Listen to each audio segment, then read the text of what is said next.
My dear students, today we are to analyze the non-cooperation movement under Gandhiji. As you all know that immediately after Second World War, the Muslims started Khilafat movement to resist the British and to regain the lost position of Khalifa. And during the Khilafat movement, under Ali brothers, Muhammad Ali and Shaukat Ali, the Muslims of India fought against the British to restore the position of their caliph in Turkey. It was after the First World War. The British defeated Turkey and dismembered Turkey into different pieces, and the ruler Khalifa was dethroned. It was a great humiliation to the whole Muslims in the world. In India, International Congress, especially its leaders like Gandhiji, considered this Khilafat movement as a golden opportunity to bring the Muslims into national movement by supporting the cause of the Muslims. As a part of this strategy, the Nagpur session of the Congress in 1920 entrusted Gandhiji to start a non-cooperation movement against the British. Gandhiji viewed this movement as a golden opportunity to bring the Muslims into national movement. So, when Gandhiji started non-cooperation movement, he had three aims in his mind. Number one, redressal of the Punjab grievances. You know about Punjab grievances, the grievances of Punjab, because in 1919, in the Jallianwala Bagh massacre, more than 2,000 Indians were shot to death. So this was a serious issue, and Gandhiji wanted a decent settlement of this issue. The second important aim is the rectification of Khilafat wrongs that I already mentioned, to restore the Caliph and to restore the position of Turkey. That is the second important aim. And the third important aim is the attainment of Swaraj, or a self-rule under the British government. So these are the three important aims of non-cooperation movement when Gandhiji started it. And Gandhiji designed this movement in two parts. One is constructive program, second is boycott program. The constructive program, you already know that mainly he encouraged the national schools, colleges and arbitration courts. He gave a great call to the students of India to boycott their schools, colleges and join the national movement. And according to the call of Gandhiji, the lawyers, they boycotted their courts and joined into national movement. That is the non-cooperation movement. That is the first constructive program. Then second constructive program is promotion of indigenous goods. Gandhiji always promoted indigenous goods, indigenous cloth, indigenous fertilizers and all kinds of indigenous items instead of foreign goods. The third constructive program during the period of non-cooperation movement is popularization of Charkha and Khadi. Through Charkha and Khadi, he introduced the idea of self-reliance. The Indian should get a self-reliance from the British goods. So he popularized Charkha, and Gandhiji, he promoted spinning and weaving in the villages and produce Indian cloth. So these are the important constructive programs. Then we move to the boycott program. In the boycott program, as I already mentioned, the boycott of government schools, colleges, government offices, law courts, etc. And this is a mass movement, you should understand. The common people and all sections of the society, they boycotted their respective organizations and joined into the non-cooperation movement. Then second boycott program is boycott of British goods. The British goods here means they boycotted foreign liquor, they boycotted foreign cloth, and they bonfired the cloth publicly into the roads. And the many Indian leaders, they surrendered their titles and honors in protest against the British. That is second boycott program. Third boycott program is non-payment of taxes.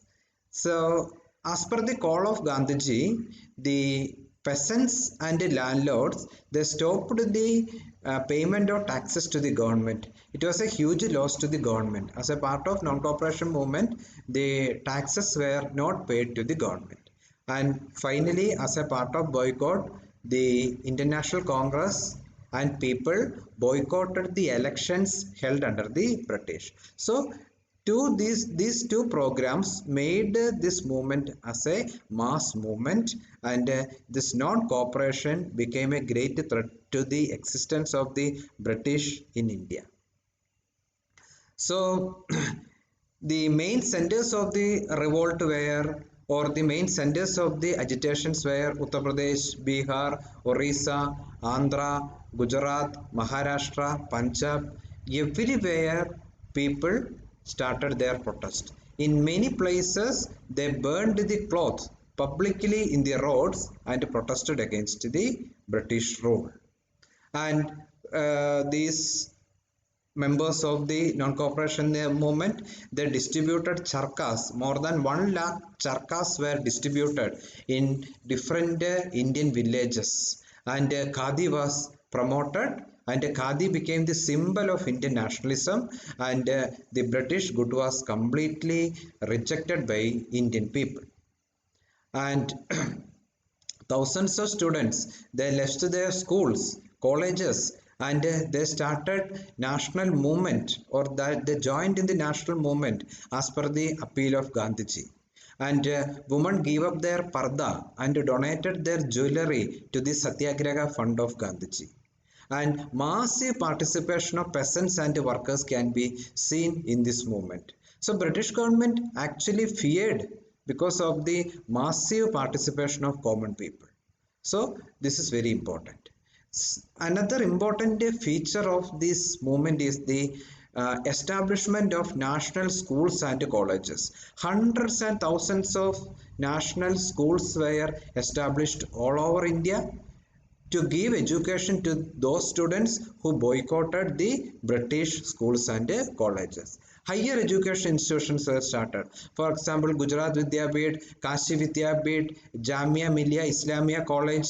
In all these education institutions, Indian students were given education. National education was heavily promoted in this period. And this boycott was a great threat. These law courts were boycotted. I already mentioned boycott of schools and colleges. All these created a standstill in the British rule in India. One important feature of this period is Malabar Rebellion of 1921. This Malabar Rebellion was held in the southernmost part of India, that is modern Malabar. And here the Mapla peasants of Malabar, they started a huge revolt against the British oppression in 1921. These peasants were heavily exploited, they were suppressed by the people, and their land was confiscated. So a group of Mapla peasants, Maplas are the Muslims of Malabar, they turned against the British, and this revolt continued for 1 year, almost 1 year. That is in 1921. That also became a part of non-cooperation movement, though it was a violent movement. It was held in Malabar during that period. And after the initial shock of this non-cooperation movement, the British started the suppression. They very cruelly suppressed this movement. Severe repressive measures were adopted to suppress this movement. The Congress and Khilafat organizations were declared illegal. and hundreds and thousands of Congress leaders were arrested and imprisoned. Police fired upon the Satyagrahis. By the end of 1921, all the leaders except Gandhiji was arrested and imprisoned. But under the able leadership of Gandhiji, people continued this struggle in very strong manner. Then one important peculiarity of this movement is the Hindu-Muslim unity. Hindu-Muslim unity is the important feature of this movement. As a part of Hindu-Muslim unity, mass group of Hindus and Muslims joined in the movement, and in this movement, Hindus and Muslims fought hand in hand, and the strategy of the Mahatma Gandhi to take up the cause of Muslims brought maximum Muslims in this movement.